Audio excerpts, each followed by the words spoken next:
दोस्तों, लगभग 5000 साल पहले जो दिव्य और अलौकिक ज्ञान भगवान श्री कृष्ण ने अर्जुन को प्रदान किया था, उसे ही श्रीमद् भगवद गीता के रूप में जाना जाता है। तब से श्रीमद् भगवद गीता संपूर्ण मानव जाति का मार्गदर्शन करती आई है। जो कोई भी श्रीमद् भगवद गीता की शरण में आकर इसमें बताई गई बातों को अपने जीवन में अपनाता है, वह अपने सभी दुखों और कष्टों से मुक्त होकर अपने जीवन के सही मतलब, उद्देश्य और कर्म को समझकर अपने जीवन में सफलता और आनंद को प्राप्त करता है। दोस्तों, आपको जिंदगी में जो कुछ भी चाहिए या आपकी जो भी समस्या है, आप श्रीमद् भगवद गीता की ये 30 बातें ठीक से सुनकर समझ लीजिए।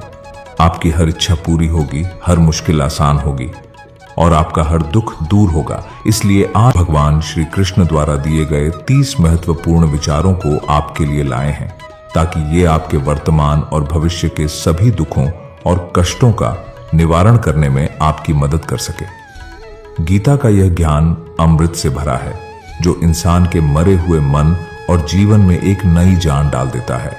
मैं गारंटी के साथ यह बात कह सकता हूं कि जो कोई भी इन 30 बातों को ध्यान से पूरा वीडियो के अंत तक सुनेगा, उसे अपनी हर समस्या का हल मिल जाएगा, उसे वह सब कुछ मिल जाएगा जो वह पाना चाहता है। इसलिए इस वीडियो में एक भी विचार को मिस मत कीजिए और इस वीडियो को पूरा अंत तक सुने। तो चलिए शुरू करते हैं। श्रीमद् भगवद गीता का सबसे पहला उपदेश है कि लोगों में अपना सहारा ढूंढना छोड़ दो। आपके मन की सबसे बड़ी कमजोरी यही होती है कि आप दूसरों में सहारा ढूंढते हैं और यही चीज आपको कमजोर बनाती है।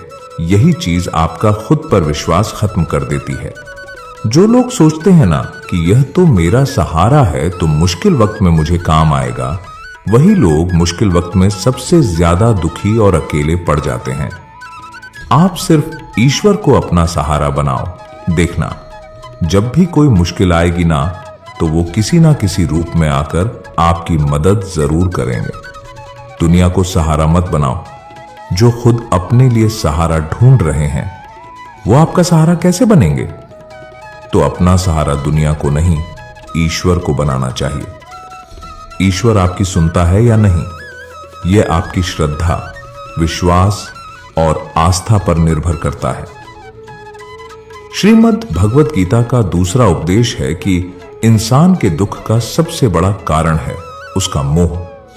मोह से अज्ञान आता है और जीवन में समस्याएं शुरू होने लगती हैं। महाभारत में धृतराष्ट्र को दुर्योधन से इतना मोह था कि वो अपने पुत्र को गलत काम करने से भी रोक नहीं सके। धृतराष्ट्र को पुत्र मोह की वजह से धर्म अधर्म ज्ञान ही नहीं रहा और अंत में सब कुछ बर्बाद हो गया। महाभारत में श्री कृष्ण ने अर्जुन से कहा था, जब ज्ञान की धारा बहती है तो सबसे पहले मोह को नष्ट करती है। मोह को इसलिए नष्ट करती है क्योंकि मोह अज्ञान है। यूनान का सम्राट सिकंदर पूरी दुनिया को जीत लेना चाहता था। एक दिन एक नागा साधु ने सिकंदर से कहा, तू यह पूरी दुनिया जीत लेगा, उसके बाद क्या करेगा? क्योंकि इसके अलावा दूसरी कोई दुनिया है ही नहीं। इतना कहकर संत जोर जोर से हंसने लगा। संत की बातें सुनकर सिकंदर को निराशा होने लगी। सिकंदर ने संत से पूछा कि आप हंस क्यों रहे हैं? संत ने जवाब दिया कि तू पूरी दुनिया जीत लेगा, तब भी तुझे निराशा ही मिलेगी, क्योंकि तू दुनिया को जीतने के मोह में बंधा है। जबकि मेरे पास कुछ भी नहीं है, लेकिन मैं हमेशा खुश रहूंगा, क्योंकि मुझे किसी भी चीज का मोह नहीं है। सिकंदर ने अभी दुनिया जीती नहीं थी, लेकिन अब संत की बातें सुनने के बाद दुनिया जीतने के विचार से ही वह निराश हो गया था, क्योंकि दुनिया जीतने के बाद कोई और मोह नहीं बचेगा। मोह की वजह से जीवन में दुख ही आते हैं। मोह घर परिवार से हो सकता है, सफलता का मोह हो सकता है, सुख सुविधा और मान सम्मान का मोह हो सकता है। जहां मोह रहेगा वहां दुख तो आएगा ही। मोह जब सफल होता है तो दुख मिलता है, और जब असफल होता है तब भी दुख ही मिलता है। श्री कृष्ण कहते हैं कि जब कोई मोह त्याग देता है तो उसे मेरी कृपा मिल जाती है। मोह रहित व्यक्ति परम आनंद प्राप्त करता है। इसीलिए मोह का त्याग करना चाहिए और जो हमारे पास है उसी में संतुष्ट रहना चाहिए। ज्यादा पाने का मोह रहेगा तो दुख मिलना तय है। श्रीमद् भगवद गीता का तीसरा उपदेश है कि किसी का भला करके कभी एहसान न जताएं, अन्यथा वह कर्म शून्य के समान हो जाता है और उससे मिलने वाला यश बेकार हो जाता है। यह सोच करके कभी अभिमान नहीं करना चाहिए कि हमने तो कितने लोगों या जीवों की मदद की है, क्योंकि करने वाले तो स्वयं ईश्वर होते हैं। आप तो मात्र एक माध्यम है, कठपुतली हैं। ज्ञान सदैव बुद्धि को उत्तम व श्रेष्ठ बनाता है, इसलिए ज्ञान अर्जित करते रहे और बांटते रहे ताकि दूसरों का भी जीवन संवर जाए। जो व्यक्ति फल की आशा हेतु कर्म करता है वह कर्म से ही बंध कर रह जाता है। मेरा तेरा छोटा बड़ा अपना पराया मन से मिटा दो, फिर सब तुम्हारा है और तुम सबके हो। फल की अभिलाषा छोड़कर निरंतर कर्म करने वाला मनुष्य ही अपने जीवन को सुखद और संतुष्टिदायक बना पाता है। शांति उसी को प्राप्त होती है जो मैं और मेरा तथा मैंने किया या मैंने बनाया ऐसी लालसा से बाहर आ जाता है। श्रीमद् भगवद गीता का चौथा उपदेश है कि जीवन में संतोष रखने वाला ही हमेशा सुखी रहता है। मनुष्य को जो कुछ नहीं मिलता उसका दुख या शोक करने की बजाय ईश्वर ने जो कुछ भी दिया है उसका आनंद लेना चाहिए। दोस्तों, एक बार की बात है, एक आदमी सागर के किनारे घूम रहा था। तभी एकदम उसकी नजर चांदी के एक डंडे पर गई जो बहते बहते किनारे पर आ गया था। वह खुश हुआ और झटपट उस डंडे को उठा लिया। अब वह डंडा लेकर टहलने लगा। अब धूप ज्यादा हो गई तो उसका मन सागर में नहाने का हुआ। उसने सोचा, अगर डंडे को किनारे रखकर नहाऊंगा तो कोई ले जाएगा, इसीलिए वह डंडा हाथ में ही लेकर नहाने लगा। तभी एक ऊंची लहर आई और तेजी से डंडे को बहाकर ले गई। वह अफसोस करने लगा और दुखी होकर तट पर आ बैठा और रोने लगा। उधर से एक संत आ रहे थे। उस आदमी को उदास और रोता हुआ देखकर संत ने पूछा, तुम इतने दुखी क्यों हो? उसने बताया, स्वामी जी, नहाते हुए मेरा चांदी का डंडा सागर में बह गया। संत ने हैरानी जताई और कहा, तुम डंडा लेकर नहा रहे थे? वह बोला, क्या करता? किनारे रखकर नहाता तो कोई ले जा सकता था, लेकिन चांदी का डंडा लेकर नहाने क्यों आए थे? स्वामी जी ने पूछा। तब आदमी ने कहा, लेकर नहीं आया था, वह तो यही मिला था। उस आदमी की बात सुनकर स्वामी जी जोर से हंसने लगे और बोले, जब वह तुम्हारा था ही नहीं तो फिर दुख या उदासी कैसी? कभी कभी कुछ खुशियां अनायास ही मिल जाती हैं और कभी कुछ श्रम करने और कष्ट उठाने से मिलती है।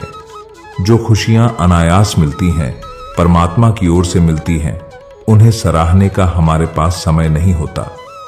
इंसान व्यस्त है तमाम ऐसे सुखों की गिनती करने में जो उसके पास नहीं है।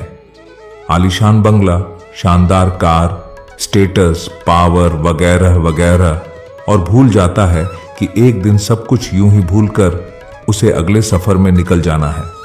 तो दोस्तों, भगवान श्री कृष्ण ने तभी कहा है कि तुम्हारा क्या गया जो तुम रोते हो? तुम क्या लाए थे जो तुमने खो दिया? तुमने क्या पैदा किया था जो नष्ट हो गया?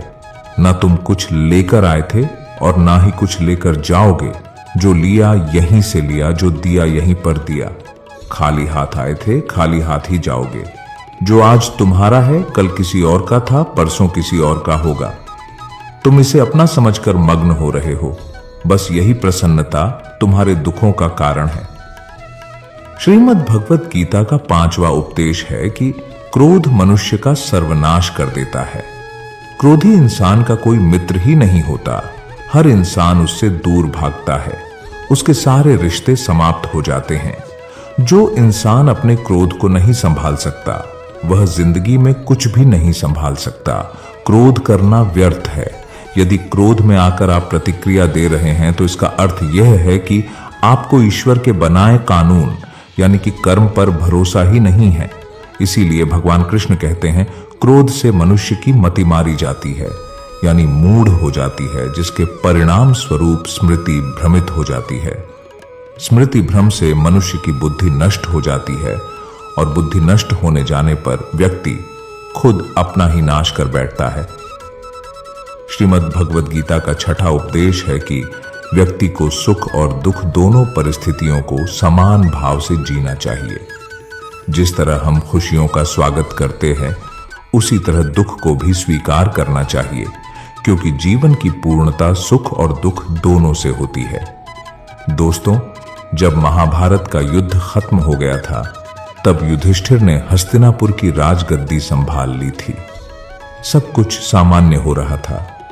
एक दिन वह समय आ गया था जो कोई पांडव नहीं चाहते थे। भगवान श्री कृष्ण द्वारिका लौट रहे थे। सारे पांडव दुखी थे। श्री कृष्ण उन्हें अपने शरीर का हिस्सा ही लगते थे, जिसके अलग होने के भाव से ही वे कांप जाते थे। लेकिन श्री कृष्ण को तो जाना ही था। कोई भी श्री कृष्ण को जाने नहीं देना चाहता था।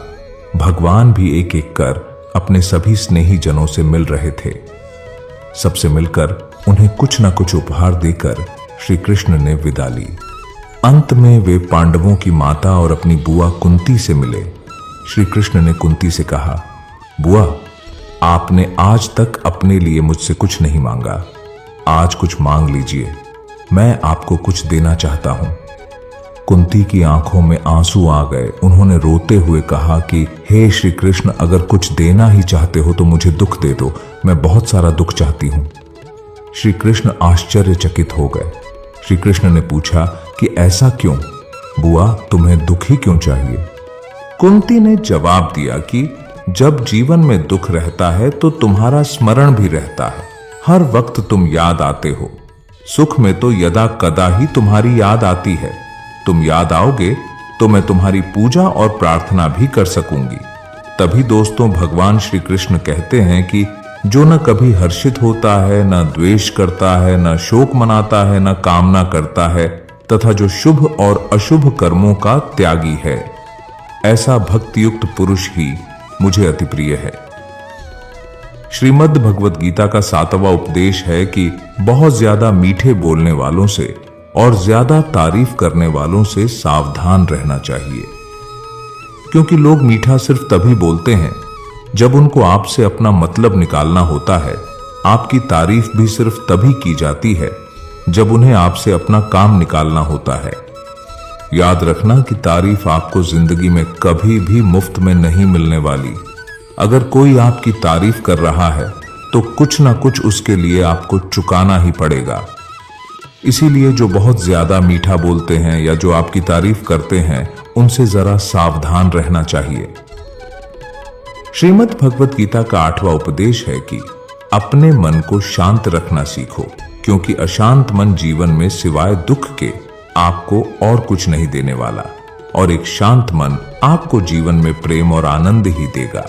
दुख और सुख सिर्फ शांत और अशांत मन के परिणाम है। अशांत मन दुख को ही जन्म देता है और शांत मन परम आनंद को जन्म देता है। मन में शंकाओं को कभी जन्म ना दो। ये शंकाएं मन में गलत फहमियों के पहाड़ बना देती हैं, जिससे जीवन का सुख चैन छिन जाता है। तभी श्री कृष्ण कहते हैं कि मनुष्य को अपने मन को वश में रखना चाहिए। जो कोई अपने मन को वश में कर लेता है, उसका मन उसका मित्र बन जाता है, और जो कोई अपने मन को वश में नहीं रख पाता, उसका मन उसका सबसे बड़ा शत्रु बन जाता है। श्रीमद् भगवद गीता का 9वां उपदेश है कि जीवन में आपकी सफलता या असफलता बहुत कुछ आपकी संगत पर निर्भर करती है। मित्रों कहते हैं कि जैसी संगत वैसी रंगत, और जैसी रंगत वैसा जीवन। आप लाख अच्छे हैं, लेकिन यदि आपकी संगत बुरी है तो आप बर्बाद हो जाएंगे। लेकिन यदि आप लाख बुरे हैं और आपकी संगत अच्छे लोगों से है और आप उनकी सुनते भी हैं, तो निश्चित ही आप आबाद हो जाएंगे। कौरवों के साथ शकुनी जैसे लोग थे तो पांडवों के साथ कृष्ण। शकुनी मामा जैसी आपने संगत पाल रखी है तो आपका दिमाग चलना बंद ही समझो, क्योंकि वो कहते हैं ना कि धर्म से भरा हृदय धर्म का परामर्श देता है, जबकि अधर्म से भरा हृदय अधर्म का परामर्श देता है। आप चाहे कितने भी अच्छे हो, लेकिन अगर बुरे लोगों के साथ रहोगे तो आपका भी वही हाल होगा जो बुरे लोगों का होता है। भीष्म पितामह एक ब्रह्मचारी थे, धर्मात्मा थे, लेकिन वह अधर्म के पक्ष में खड़े हो गए। द्रोणाचार्य भी एक ब्राह्मण थे, लेकिन वह अधर्म के पक्ष में खड़े हो गए, तो अंत में उनका वही हाल हुआ जो एक अधर्मी इंसान का होता है। उनको मृत्यु के समय भयानक पीड़ा का सामना करना पड़ा। इसीलिए गलत संगत में कभी नहीं रहना चाहिए, क्योंकि कई बार आपको उनके संग में रहने की वजह से उनके ही कर्मों की सजा मिलने लगती है। फिर आपको समझ नहीं आता कि मैंने तो कुछ किया भी नहीं, मैं तो सिर्फ उनके साथ रहता हूं, मुझे दुख क्यों मिला। बुरे लोगों का संग आपकी जिंदगी में कभी खुशी नहीं लाएगा, इसलिए हमेशा अच्छी संगत में रहना चाहिए। श्रीमद् भगवत गीता का 10वां उपदेश है कि जीवन में जो भी कार्य करें उसमें पारंगत बने, अर्थात अपने कार्य के मास्टर बने, उसका पूरा ज्ञान अर्जित करें। कहते हैं कि अधूरा ज्ञान सबसे खतरनाक होता है। इस बात का उदाहरण है अभिमन्यु। अभिमन्यु बहुत ही वीर और बहादुर योद्धा था, लेकिन उसकी मृत्यु जिस परिस्थिति में हुई उसके बारे में सभी जानते हैं। मुसीबत के समय यह अधूरा ज्ञान किसी भी काम का नहीं रहता है। आप अपने ज्ञान में निपुणता प्राप्त करें। आपको किसी एक विषय में तो दक्षता हासिल होनी ही चाहिए। इसलिए भगवान श्री कृष्ण कहते हैं, हे अर्जुन, तुम आध्यात्मिक गुरु के पास जाकर सत्य को जानने का प्रयास करो। विनम्र होकर उनसे ज्ञान प्राप्त करने की जिज्ञासा प्रकट करते हुए उनसे ज्ञान प्राप्त करो।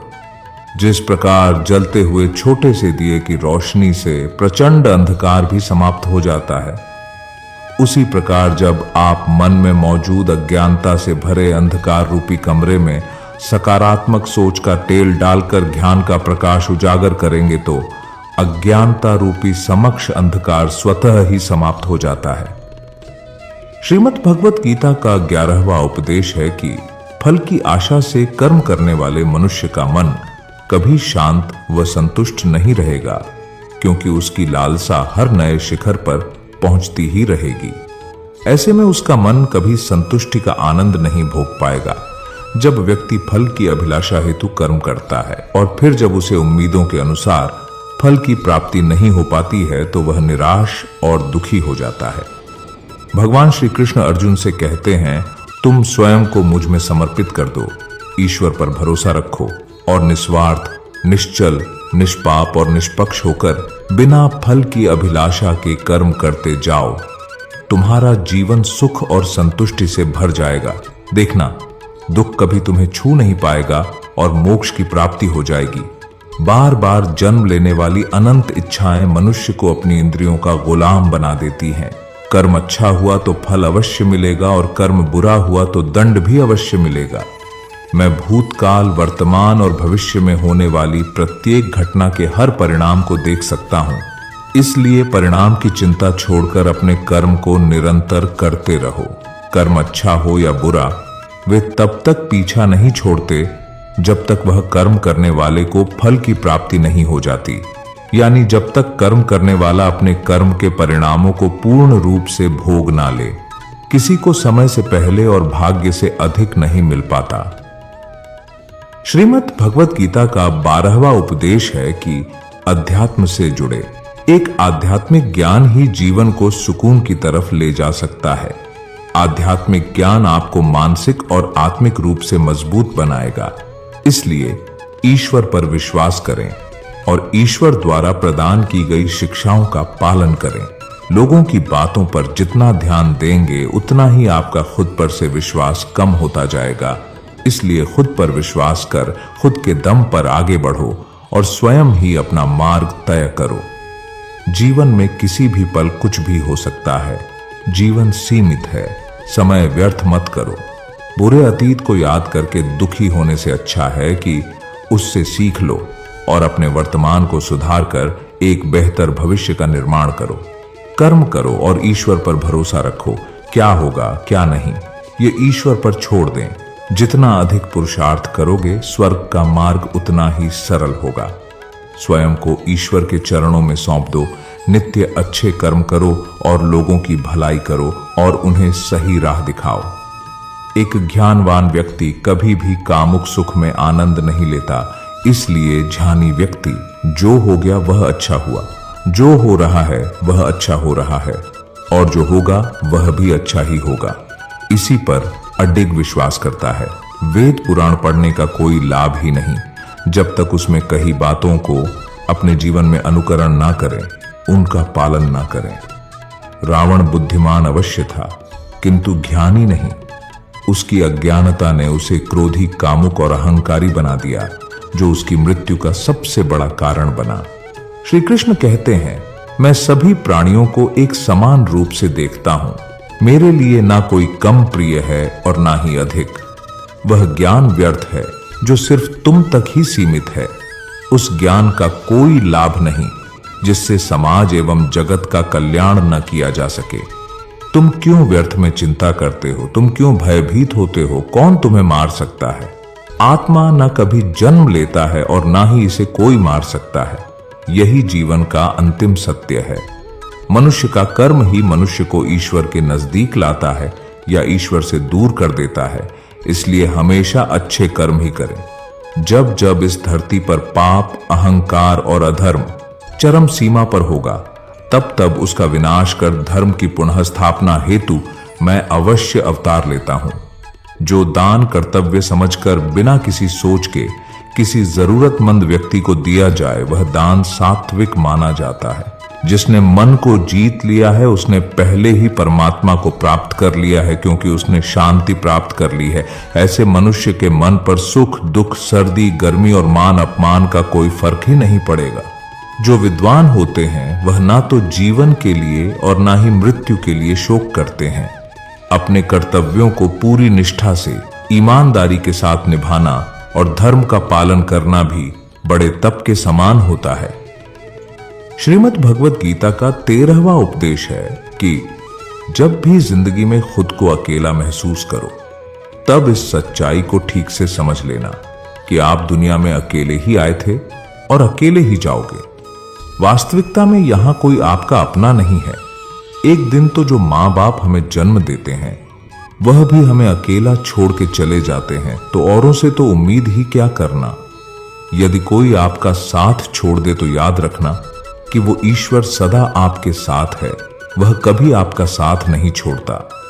गीता में श्री कृष्ण ने अर्जुन से कहा, चाहे कोई मनुष्य मुझे माने या ना माने, लेकिन मैं इंसान का साथ कभी नहीं छोड़ता, क्योंकि यह सब मेरी ही संतानें हैं। इंसान को ईश्वर का ही अंश कहा गया है, इसलिए मनुष्य को ईश्वर की संतान कहा जाता है। इसीलिए आपको अकेलेपन से कभी दुखी नहीं होना चाहिए, कभी डरना नहीं चाहिए, बल्कि किसी गलत इंसान के साथ रहने से डरना चाहिए। एक कहावत है कि something is better than nothing, यानी कुछ होना कुछ नहीं होने से कई गुना बेहतर है। लेकिन एक और कहावत है कि nothing is better than nonsense. इसलिए नॉनसेंस लोगों के साथ रहने से अच्छा है आप अकेले ही रहो। इसीलिए गीता का ये उपदेश हर इंसान के लिए बहुत जरूरी है, जो खुद को अकेला समझकर दुखी हो जाते हैं। इसीलिए अकेलेपन से डरना और दुखी होना छोड़ दो, क्योंकि यहां कोई किसी का नहीं होता। श्रीमद् भगवत गीता का 14वां उपदेश है कि कभी भी अपने धन, अपने पद और बल का अभिमान नहीं करना चाहिए। दुर्योधन को बहुत अभिमान था कि मेरे पास भीष्म पितामह जैसे, द्रोणाचार्य और कर्ण जैसे योद्धा बैठे हैं, तो इन पांडवों को तो मैं यूं ही मसल कर रख दूंगा। दुर्योधन को अपने धन का अभिमान था, अपने पद और शक्ति का अभिमान था, लेकिन वह अभिमान ही एक दिन उसके सर्वनाश का कारण बना। जो लोग अपने पैसे के अहंकार में या शक्ति के अहंकार में दूसरों को नीचा दिखाते हैं, दूसरों को चोट पहुंचाते हैं, एक दिन उनकी वही गलती उनका सर्वनाश कर देती है। इसलिए जीवन में आप चाहे कितने भी सफल हो जाएं, कितने भी बड़े इंसान हो जाएं, लेकिन उसका अभिमान दूसरों को कभी मत दिखाना। श्रीमद् भगवत गीता का 15वां उपदेश है कि आज के युग में बहुत ज्यादा अच्छे मत बनो, नहीं तो यह दुनिया आपको लूट कर कंगाल कर देगी। पांडवों की कहानी यह शिक्षा देती है कि ज्यादा अच्छा बनना आपको कई बार बहुत दुख दे सकता है।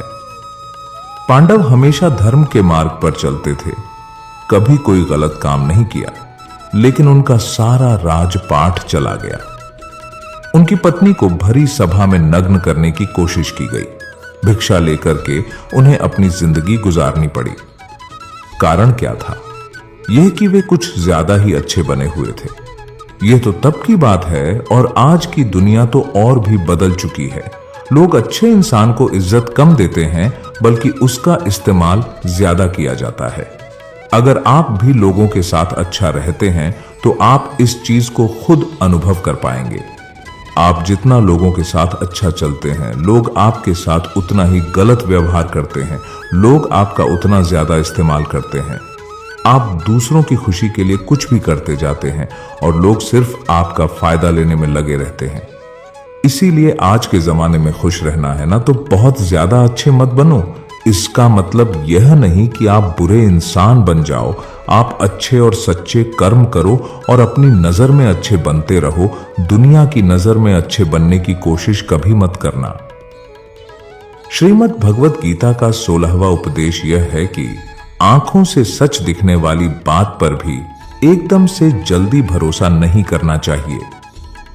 ऐसी बहुत सी कहानियां आपने सुनी होंगी कि कई बार आंखों से दिखने वाली बात भी सच नहीं होती है।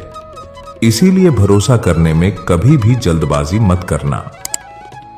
श्रीमद् भगवत गीता का 17वां उपदेश यह है कि जिंदगी में कभी भी खुद को किसी का जरूरतमंद या मोहताज मत बनाओ, क्योंकि जब तक आप किसी के जरूरतमंद नहीं होते तब तक आपको कोई दुख नहीं पहुंचा सकता, कोई आपका फायदा नहीं उठा सकता। जिस इंसान के आप जरूरतमंद हो जाओगे वह आपका लाभ उठाना शुरू कर देता है। जिस दिन आपने अपने जीवन को किसी का जरूरतमंद बना दिया, उसी दिन से आपको उसकी गुलामी करनी पड़ती है। औरों की तो छोड़ो, जो लोग अपने नौकरों के काम वाली बाइयों के जरूरतमंद हो जाते हैं तो वे उनका सब कुछ सहना शुरू कर देते हैं, क्योंकि उन्हें पता होता है कि आपका काम उनके बिना चल ही नहीं पाएगा और आप खुद से उतना काम कर नहीं पाएंगे, और दूसरा कोई आपको मिल नहीं रहा तो वे आपको परेशान करना शुरू कर देते हैं। लेकिन जब उन्हें यह समझ आता है कि आप अपना काम खुद कर सकते हैं या आपको दूसरे 1000 ऑप्शन मिल सकते हैं, तो वे चुपचाप अपना काम करेंगे। अब अगर आप कोई ऐसी नौकरी करते हैं जहां आपके बॉस के गलत होते हुए भी आप उसका टॉर्चर सहते रहते हैं, तो उसको पता होता है कि आप उसके जरूरतमंद हैं और वह उसका पूरा फायदा लेता है। और तो और जिस घर परिवार में आप रहते हैं, अगर वहां भी आप किसी के जरूरतमंद हैं तो वह आपको पूरा चूस लेता है, क्योंकि वहां आप 24 घंटे रहते हैं, कहीं और जा ही नहीं सकते। आपके सर पर चढ़ के नाचेगा वह इंसान और आपको पूरी तरह से अपने कंट्रोल में रखेगा। लोगों को बहुत मजा आता है अपने से कमजोर इंसान को अपने कंट्रोल में रखने में। आप चाहे हजारों के लिए अच्छा करो, चाहे हर वो काम करो जिससे उन्हें खुशी मिले, पर ऐसे लोग आपकी गर्दन को दबा के रखते हैं। आप में अगर कुछ प्रतिभा है तो आपके पंख ही काट दिए जाएंगे। हर वो कोशिश की जाएगी आपके साथ जिससे आप जिंदगी में कभी आगे ही ना बढ़ पाओ। किसी का मोहताज होना मर जाने से भी बदतर होता है।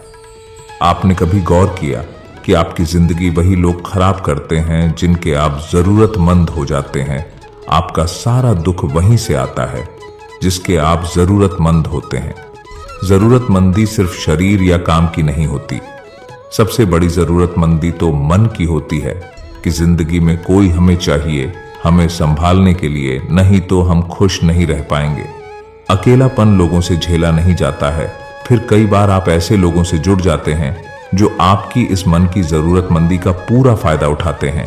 आप उनसे रिश्ता इसीलिए जोड़ते हैं ताकि आपकी जिंदगी में थोड़ी खुशी आए, और वे लोग आपको खून के आंसू रुलाते हैं, आपकी पूरी जिंदगी नर्क बना देते हैं। याद रखना एक बात, माँ बाप के अलावा ऐसा दुनिया में आज तक कोई पैदा नहीं हुआ है कि आप जिसके जरूरतमंद बने और वह आपका फायदा ना उठाए। इसीलिए जिंदगी में कभी भी खुद को किसी का जरूरतमंद या मोहताज मत बनाना। श्रीमद् भगवत गीता का 18वां उपदेश यह है कि अपनी खुशी और अपना दुख हर किसी के आगे जाहिर नहीं करना चाहिए, क्योंकि लोग आपकी खुशी पर नजर लगा देते हैं और आपके दुख में आपकी हंसी उड़ाने लगते हैं। आपकी खुशी से कोई खुश नहीं होता, लोगों को जलन होती है। इसीलिए कहा जाता है कि हर वक्त आंसू आंख में लाया ना करो, हर जख्म सबको दिखाया ना करो। यहां लोग हाथ में नमक लिए फिरते हैं, इसलिए अपना हर दर्द सबको दिखाया ना करो। लोग तो बैठे ही हैं दुखी इंसान को और दुखी करने के लिए, और जो खुश है उसको तकलीफ पहुंचाने के लिए। अपने मन की हालत अपने तक ही रखो, सिर्फ उसे बताओ जो उसे समझने की समझ रखता हो। श्रीमद् भगवत गीता का 19वां उपदेश यह है कि जीवन में जब भी कोई मुश्किल आए तो हिम्मत मत हारो, बस थोड़ा धीरज रखो। जो लोग मुश्किल वक्त में खुद को थोड़ा संभाल कर धीरज रखते हैं, वो हर मुश्किल को आसानी से पार कर जाते हैं। एक राजा अपने गुरुजी के पास गया और उसने गुरुजी से जाकर बोला कि ऐसे तो राज्य में हर प्रकार की खुशहाली है, पर वक्त का कोई भरोसा नहीं है। अगर कभी जिंदगी में कोई मुश्किल वक्त आए, कोई बुरा वक्त आए, तो उस वक्त के लिए मुझे कोई मंत्र दीजिए, कोई शिक्षा दीजिए, कोई उपदेश दीजिए कि उस बुरे वक्त से कैसे बाहर निकलना है। तो गुरुजी ने उसे एक ताबीज बांध कर दे दिया और राजा से कहा कि इस ताबीज में मैंने एक मंत्र लिख कर रखा है। जब तुम्हारी जिंदगी में बहुत बुरा वक्त आए और तुम्हें लगे कि इससे बुरा तो अब कुछ हो ही नहीं सकता, उस समय पर यह ताबीज खोलकर तुम इस मंत्र को पढ़ लेना, तुम्हारे अंदर बहुत शक्ति आ जाएगी। और एक दिन ऐसा हुआ भी कि उस राजा के राज्य पे किसी दूसरे राजा ने आक्रमण कर दिया और इस राजा की ऐसी स्थिति हुई कि उसे अपना राज्य छोड़कर अपने कुछ लोगों के साथ भागना पड़ा। उस समय पर राजा बहुत दुखी था और विचार करने लगा कि गुरुजी ने मुझे ताबीज दिया था और कहा था कि जब जिंदगी में बहुत बुरा वक्त आए तब उसे खोलकर पढ़ना और इसके अंदर जो मंत्र लिखा हुआ है वह मेरे अंदर शक्ति भर देगा। राजा ने विचार किया कि इससे बुरा वक्त और क्या हो सकता है। उसने गुरुजी का दिया हुआ वह ताबीज खोला और उसके अंदर लिखा हुआ था कि यह वक्त भी गुजर ही जाएगा। इस वचन को पढ़कर राजा के मन में एक शक्ति आई और विश्वास जागा कि यह जो बुरा वक्त है यह भी टिकने वाला नहीं है, यह भी निकल ही जाएगा, इसलिए मुझे हिम्मत नहीं हारनी है। और उस राजा ने वापस अपने सैनिकों को जमा करके अपनी सेना को खड़ा किया और उस राजा पर हमला करके अपना राजा वापस प्राप्त किया। तो जिंदगी में स्थिति चाहे कितनी भी बुरी क्यों ना हो, वह हमेशा के लिए नहीं रहने वाली, वह भी एक दिन गुजर जाएगी। वक्त चाहे कैसा भी हो, एक दिन जरूर बदल जाएगा। हमारी जिंदगी में न जाने कितनी बार दुख आए, कितनी बार मुश्किल वक्त आया, लेकिन हम हर बार निकल जाते हैं। ऐसे ही आपकी जिंदगी में जब कोई मुश्किल वक्त आए, बुरा वक्त आए, तो मन में यह विश्वास रखना कि यह वक्त भी एक दिन गुजर ही जाएगा। इसलिए अपनी हिम्मत मत हारो। अगर आपके अंदर धीरज है तो आप बुरे से बुरे वक्त को भी जरूर पार कर जाओगे। श्रीमद् भगवत गीता का 20वां उपदेश यह है कि कुछ भी बोलने से पहले अपने शब्दों की मर्यादा को परख लेना चाहिए। मित्रों, महाभारत का युद्ध ही नहीं होता यदि कुछ लोग अपने वचनों पर संयम रख लेते, अपनी वाणी पर संयम रख लेते। जैसे द्रौपदी यदि दुर्योधन को अंधे का पुत्र भी अंधा नहीं कहती तो महाभारत नहीं होती। शिशुपाल और शकुनी हमेशा चुभने वाली बातें ही करते थे, लेकिन उनका हश्र क्या हुआ यह सभी जानते हैं। इसीलिए सबक यह है कि कुछ भी बोलने से पहले 1000 बार सोच लेना चाहिए, क्योंकि शस्त्र तो केवल शरीर को घायल करता है, लेकिन शब्द मन और आत्मा को ही घायल कर देते हैं। श्रीमद् भगवत गीता का 21वां उपदेश यह है कि इंसान ही आजकल इंसान का दुश्मन हो गया है। चाहे आप बिजनेस में देख लो, चाहे आप रिश्तों में देख लो, किसी भी फील्ड में आप देख लो, इंसान ही इंसान को नुकसान पहुंचा रहा है। इतनी प्रतिस्पर्धा बढ़ गई है, कितनी चोरियां बढ़ रही हैं, कितना क्राइम बढ़ गया है। शास्त्रों में जो कलयुग के लक्षण लिखे गए हैं ना कि एक दिन इंसान ही इंसान को खाएगा, वह समय तो आ ही गया है।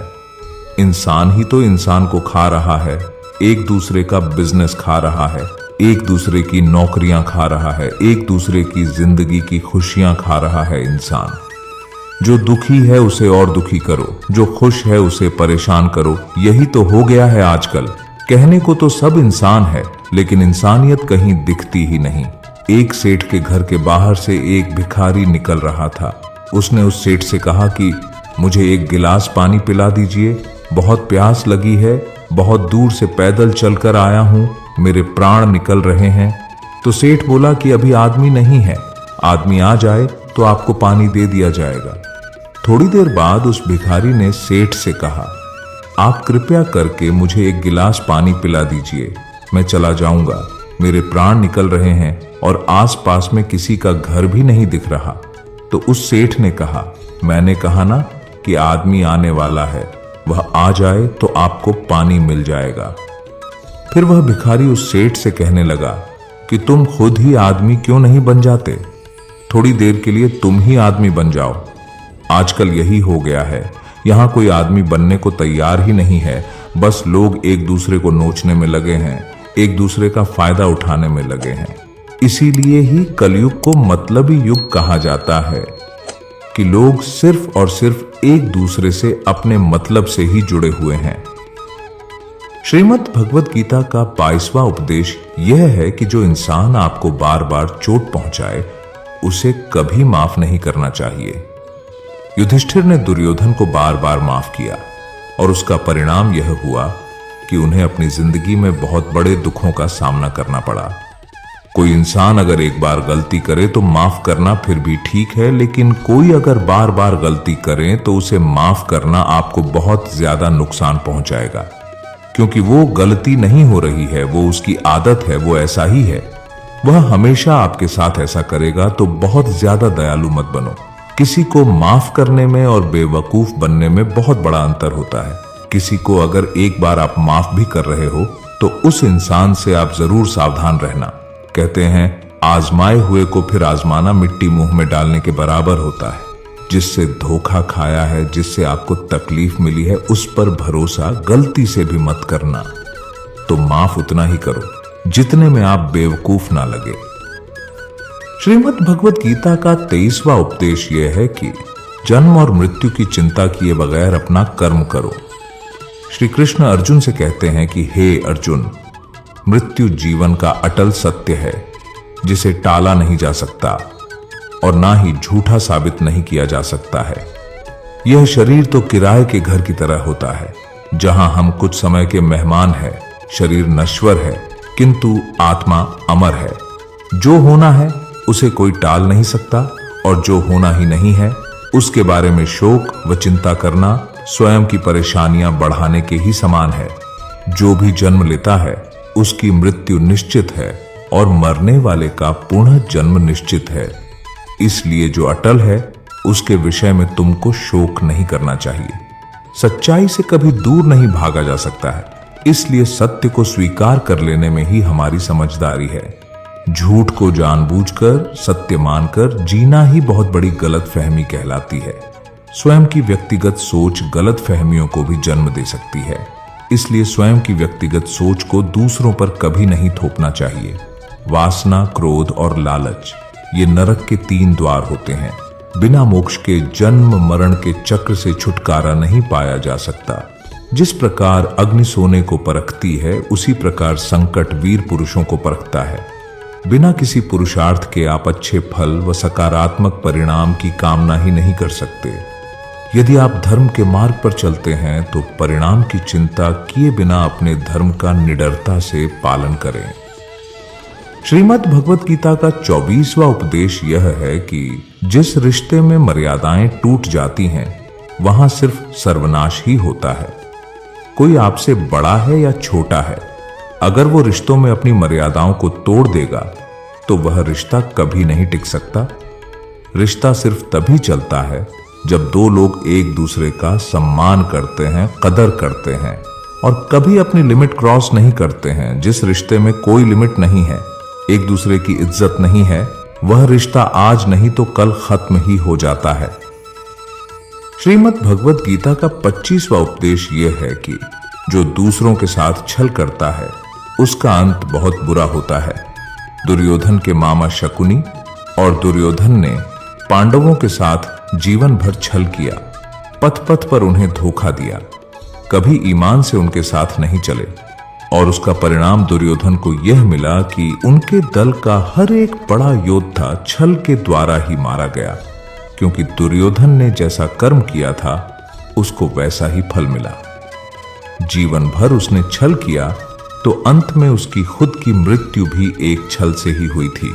इसीलिए कोई अगर खुद को बहुत ज्यादा चालाक समझता है कि दूसरे को धोखा दे दिया, दूसरे को बेवकूफ बना दिया, तो एक दिन कोई आएगा उसकी जिंदगी में भी वो उसको ही धोखा देगा। क्योंकि कर्म सबके कारनामे याद रखता है, जो जैसा कर्म करता है उसको वैसा ही फल जरूर मिलता है। श्रीमद् भगवत गीता का 26वां उपदेश यह है कि बीते समय को भुलाकर आज में जीने में ही समझदारी है। आप अपने गुजरे हुए बुरे वक्त को भूल जाओ, क्योंकि अगर आप गुजरे हुए वक्त के दुख में जीते रहोगे, उसके पश्चाताप में जीते रहोगे, तो आज भी आप कभी खुश नहीं रह पाओगे। समझदार लोग जो समय चला गया है उसका दुख कभी नहीं करते। आपका बीता हुआ कल कैसा भी क्यों ना हो, पर उसका प्रभाव आपके आज पर नहीं पड़ना चाहिए। जो भी आपके साथ हुआ उससे सबक लो, शिक्षा लो कि अब यह जिंदगी में आगे नहीं होने देंगे हम, और जीवन में आप आगे बढ़ जाओ। कई बार लोग रोते रहते हैं कि उस इंसान ने मेरे साथ इतना गलत किया, इसीलिए आज जिंदगी में मैं इतना दुखी हूं। लोग कोसते रहते हैं दूसरों को कि उसकी वजह से मेरी जिंदगी में दुख है, उसकी वजह से मेरी जिंदगी खराब हो गई है। लेकिन जब तक आप उसे कोसते रहेंगे, आप जिंदगी में कभी खुश नहीं रह पाएंगे, कभी आगे नहीं बढ़ पाएंगे। जो हुआ, जो लोगों ने आपके साथ किया, उसे आप बदल नहीं सकते, लेकिन आपका आज आप जरूर बदल सकते हैं। कल के दुख से छूटना चाहते हो तो कल में नहीं, आज में जीना शुरू करो। आपको ऐसा एक भी इंसान नहीं मिलेगा जो अपने कल में जीता हो और प्रसन्न रहता हो। सिर्फ वही इंसान खुश रहेगा जो अपने आज में जीता है। कल में जीने वाला इंसान किसी न किसी पीड़ा से जुड़ा होता है, किसी न किसी दुख, किसी न किसी पश्चाताप से जुड़ा होता है। कल में जीना आपकी जिंदगी की सारी खुशियां छीन लेगा। तो जितना हो सके अपने पास्ट को भूल जाइए और अपने वर्तमान में जीना शुरू कीजिए। श्रीमद् भगवत गीता का 27वां उपदेश यह है कि जीवन में कई बार नया शुरू करने के लिए पुराने को पूरी तरह से मिटाना पड़ता है। श्री कृष्ण से कुंती ने पूछा था कि हे कृष्ण, क्यों तुमने इतना बड़ा महायुद्ध करवा दिया? तो श्री कृष्ण ने बोला कि अधर्म बहुत बढ़ गया था और इस अधर्म का पूरी तरह से नाश करने के लिए, एक नए युग को लाने के लिए पुराने का सर्वनाश करना बहुत जरूरी होता है। जब कोई भवन पूरी तरह से खंडहर हो जाता है, बहुत पुराना हो जाता है, तो उसे पूरी तरह से तोड़कर फिर से नवनिर्माण होता है। ऐसे ही आपके जीवन में भी आपको कुछ नया करना है तो पुराने को पूरी तरह से मिटाना होगा। श्रीमद् भगवत गीता का 28वां उपदेश यह है कि जो आपके मुंह पर अपनापन दिखाए और आपकी पीठ पीछे आपको नुकसान पहुंचाए, ऐसे लोगों से दूर ही रहना चाहिए। चाणक्य ने कहा है कि ऐसे लोग उस घड़े की तरह होते हैं जिसके मुंह में तो अमृत लगा है, लेकिन जिसके भीतर जहर भरा होता है। आप जिसे अमृत समझकर पी जाते हैं, वास्तविकता में वो जहर ही होता है। तो ऐसे लोगों को जहर की तरह छोड़ देना चाहिए जो अपनेपन का दिखावा करें और पीछे से हमेशा आपको नुकसान पहुंचाए। श्रीमद् भगवत गीता का 29वां उपदेश यह है कि जहां आपके लिए प्रेम और इज्जत नहीं है, वहां कभी मत जाओ। महाभारत का युद्ध शुरू होने से पहले श्री कृष्ण हस्तिनापुर गए थे, पांडवों की तरफ से शांति प्रस्ताव लेकर। तब शकुनी ने दुर्योधन से कहा, यह कृष्ण बड़ा मायावी है, अगर यह हमारे पक्ष में आ जाए तो समझ लो पांडव हार ही गए। तो इसकी सेवा करो, इसको अपने घर आने का निमंत्रण भेजो, इसे खुश करो। जब श्री कृष्ण हस्तिनापुर पहुंचे तो दुर्योधन ने उन्हें अपने घर आने के लिए कहा और श्री कृष्ण से कहा, आप मेरे घर में रहिए, मेरा आतिथ्य स्वीकार कीजिए, मेरे घर में भोजन कीजिए। तो श्री कृष्ण ने दुर्योधन से कहा कि दुर्योधन, इंसान को किसी के घर तभी भोजन करना चाहिए, तभी जाना चाहिए, या तो उससे बहुत प्रेम हो, या तो हमारे जीवन में कोई बहुत बड़ी आपत्ति आ गई हो। ना तो मेरी जिंदगी में कोई आपत्ति आई है और ना ही तुम्हारा मुझसे कोई प्रेम है, तो तुम्हारे घर तो मैं कभी नहीं आऊंगा। तुम मुझे अपने घर बुला रहे हो सिर्फ और सिर्फ अपना मतलब पूरा करने के लिए, और मतलबी लोगों के घर कभी नहीं जाना चाहिए। इससे हमको यह शिक्षा मिलती है कि जिसके दिल में आपके लिए प्रेम नहीं है, सम्मान नहीं है, वहां आपको कभी नहीं रहना चाहिए। आपको सिर्फ उसी जगह रहना चाहिए जहां आपकी कदर हो, आपको इज्जत मिले और जहां आपको प्रेम मिले। श्रीमद् भगवत गीता का 30वां उपदेश यह है कि इस दुनिया में जो कुछ भी होता है, अच्छा या बुरा, वह बिना किसी कारण के नहीं होता और कहीं ना कहीं वह हमारे अच्छे के लिए ही होता है। मित्रों, जीवन में कई बार हमें तकलीफों का सामना करना पड़ता है। तब हमें लगता है कि हमारे ही साथ ऐसा क्यों हो रहा है, लेकिन समय के गुजरने के साथ साथ हमें यह एहसास भी होने लगता है कि जो हुआ अच्छा हुआ। एक बार एक गांव में एक गरीब औरत रहती थी। उसको जब बच्चा हुआ तो वह बिल्कुल स्वस्थ था, लेकिन एक बार किसी दुर्घटना की वजह से उस बच्चे के हाथ की एक उंगली कट गई। वह बहुत दुखी हुई कि मेरे बच्चे के साथ ऐसा क्यों हुआ, और वह हमेशा भगवान को इस बात के लिए कोसती थी कि पता नहीं भगवान को मुझसे क्या दुश्मनी थी जो मेरे बच्चे के उंगली काट दी। समय बीतता गया। उस गांव में एक दिन साधु के वेश में एक मायावी राक्षस आया। वह राक्षस अपनी शक्ति बढ़ाने के लिए बच्चों की बलि चढ़ाना चाहता था। वह इस बच्चे को भी बलि के लिए उठाकर ले गया, लेकिन जैसे ही वह उसकी बलि चढ़ाने लगा तो उसे अपने गुरु की शर्त याद आ गई कि तुम जिस भी बच्चे की बलि चढ़ाओगे उसके शरीर के सभी अंग सही सलामत होनी चाहिए। लेकिन उस बच्चे की उंगली कटी हुई थी, जिसके कारण मजबूर होकर राक्षस को उस बच्चे को जिंदा छोड़ना पड़ा। और उस दिन उसकी मां को यह एहसास हुआ कि अगर मेरे बच्चे की अंगुली नहीं कटती तो आज वह जीवित नहीं रहता। उसने ईश्वर का बहुत धन्यवाद कहा। दोस्तों, भगवत गीता में श्री कृष्ण कहते हैं कि जीवन का एकमात्र उद्देश्य परोपकार और भक्ति करना है। जरूरतमंद की निस्वार्थ मदद करना है। जो व्यक्ति निरंतर और अविचलित भाव से भगवान के रूप में मेरा स्मरण करता है वह मुझको अवश्य ही पा लेता है। कोई आपके साथ बुरा करता है तो आपको उसके लिए चिंतित नहीं होना चाहिए, क्योंकि कर्म और समय उसका हिसाब खुद ही कर देगा। जीवन में वही मनुष्य संतुष्ट रह सकता है जो कम से कम में भी खुश है और अधिक पाने या होने की लालसा नहीं रखता। प्रेम पीड़ा नहीं देता, बल्कि ऐसे इंसान से प्रेम करना पीड़ा देता है जिसे आपके प्रेम की कद्र नहीं होती। तो प्रेम सिर्फ उसी इंसान से करे जिसे आपके प्रेम की कदर है। जहां आपको यह एहसास हो जाए कि आपके प्रेम की, आपकी भावनाओं की कदर नहीं है, वहां से आप कृपया करके खुद को दूर ही रखें। दोस्तों, अगर आपने भगवान श्री कृष्ण द्वारा दिए गए इन विचारों से कुछ भी सीखा हो तो कमेंट में जय श्री राधे कृष्ण अवश्य लिखिए और वीडियो को लाइक करके चैनल को सब्सक्राइब कर लीजिए और इस वीडियो को अपने प्रिय लोगों के साथ अवश्य शेयर कीजिए। धन्यवाद। जय श्री राधे कृष्ण।